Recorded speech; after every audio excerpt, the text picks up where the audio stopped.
Hey, good morning, everybody. How y'all doing? This your boy, Rob Thomas Jr., and this is the real news behind the news. Oh, yeah. Today is Friday, August 16, 2019.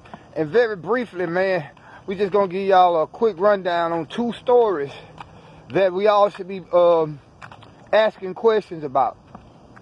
First one we're going to do, you might say, how does it affect me? But I'm going to show you how Donald Trump lobbying Benjamin Netanyahu and the politicians of Israel to not allow two American congresswomen, Omar and Cortez, to come into the country of Israel.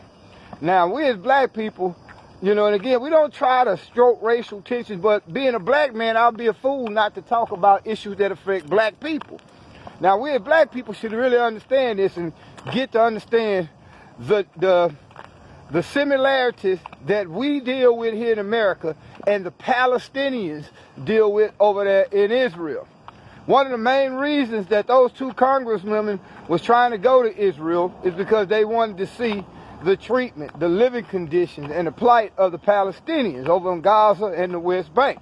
Now, again, we always tell y'all that if anybody on this planet should be concerned and try to understand what's going on with the Palestinians, it should be black people, because we are subject to some of the same apartheid policing tactics that they use over there in, that the Israeli government use against the Palestinians.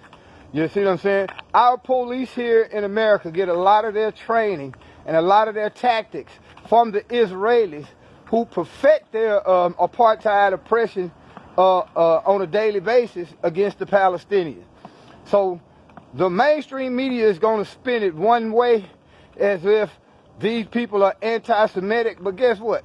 Anybody that say anything against the government of Israel, which is literally the most corrupt, racist, and apartheid government on the planet right now, you'll call it anti-Semite. And do y'all realize they actually just passed legislation recently that condemns anybody speaking out against the government of Israel.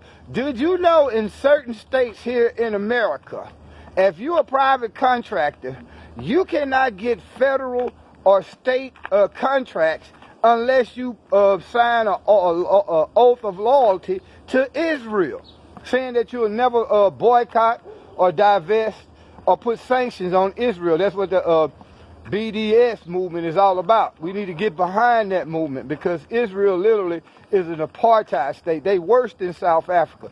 I'm going to show you some real stuff. How is it that the Israelis can sit up here and talk about the Holocaust, their treatment at the hands of the Nazis, when they're turning around now doing the same thing to the Palestinians? Hypocrisy at its finest, y'all. But that's what the deal really is. Those two people were going over there to Israel, to Gaza, and to the West Bank to see what was going on, how those people were being treated. And that's what you got in that situation now. So we're going to talk about that shit too. Also, we want to tell y'all about something that we've been telling y'all. This is the third story. We're going to put it second. We've been telling y'all this for a long time.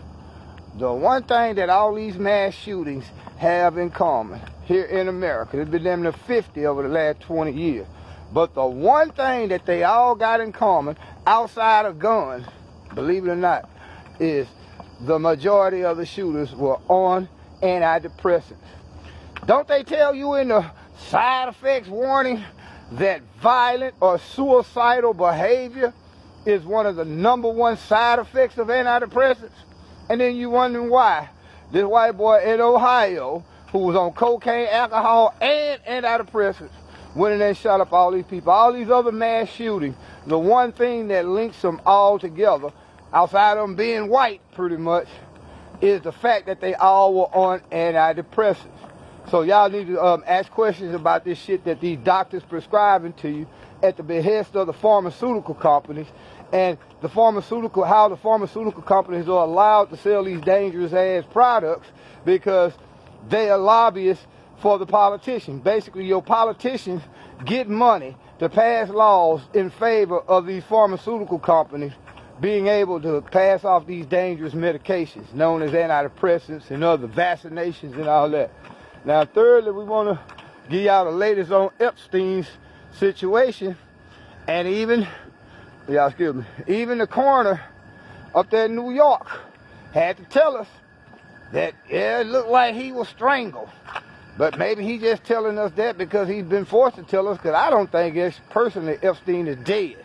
I mean, I could be wrong, and again, not trying to lend myself to a conspiracy theory, but if anybody had the political means, the financial power, you know what I'm saying, to fake their death, it was Jeffrey Epstein, because again, he was a CIA asset, and plus he also worked for the Mossad out of Israel.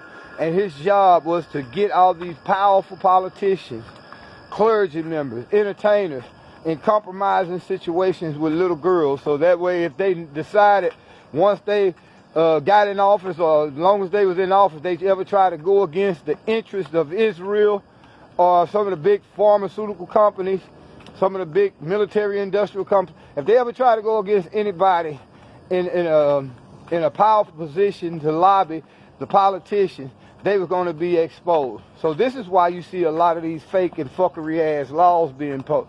Y'all excuse me, I didn't mean to do all the cussing, but this is why you see a lot of these fake laws, these really ridiculous laws being enforced upon the people. Also, one more thing, and I'm finna shut this video down. Pre-crime. Y'all remember that movie Minority Report with Tom Cruise? Whereas in that time period, they was actually arresting people because they think that this person was going to commit a crime. Statistics and science and research say that that boy right there eventually going to shoot somebody 6 times. So we're going to arrest him now even though he hasn't committed a crime. We're going to punish him now even though he hasn't done anything wrong. Well, guess what? Your big boy, same old good old boy buddy system in Washington, D.C., got that one black lady, Kamala Harris, pushing that bullshit. Well, she just came out saying that she president, she gonna pass a law that where if law enforcement think that you might be a danger to society, they might detain you, but they definitely gonna take any weapons that you got. We see more and more of this pre-crime thing coming into flourishing, where they're using algorithms and computer technology and all this to look at a person and say that this person might commit a crime. He's a danger to society. And they haven't actually started locking people up yet, but this is what we're heading to. They're preparing you for it. So again, on all 4 of those subjects, I always ask questions, man. And in the process of asking questions, go into it looking at it from all points of view. Just don't go in there looking at it from a biased point of view. A lot of times you go into you really go into your research trying to prove your ideas and theories wrong. That's what I do, you know. So anyway, Kamala Harris, pre-crime. Jeffrey Epstein, let's talk about that again. Jeffrey Epstein was found dead in his cell. Now the coroner saying that it looked like he was murdered because they found broken bones in his neck. And one of the most important bones that they found that was damaged, broken, or whatever was a hypoid bone. I think that's how you pronounce it, a hypoid bone. That's somewhere right up in here. That bone there being broken is consistent with somebody being strangled. So, hey, Jeffrey Epstein was murdered. How could that be? In jail? I thought the prison guards supposed to be watching. Oh, they was asleep. This is what they saying. And one of the Negroes that was asleep wasn't even a prison guard, from what they saying. He was just a nigga, I guess, from a temporary company who just so happened to be in there to fill a shortage that they say they had because they didn't have enough cameras, because all their cameras was down at the time Epstein was killed. Man, everything about that story sounds like some straight up fuckery. So I always ask questions. And again, ask why Donald Trump is calling those 2 senators, those 2 congresswomen, anti-Semites, when all they really doing is telling y'all the truth about the corruption that goes on between American and Israeli politicians. I'm finna tell y'all some real stuff, and I know I'm gonna get a lot of flack, but guess what? American politicians don't run America. Israeli politicians do. They control your government from way over there. Why you think we give them almost 38 million a week? I think, now last time it was almost $10 million a day. So that's almost 60-some million a week that these folk get For what? So they can continue to buy weapons and practice on suppressing the Palestinians, and then turn around and tell law enforcement over here in America exactly what practices they found work best to suppress the rights and humanity of another people. So hey, y'all be blessed.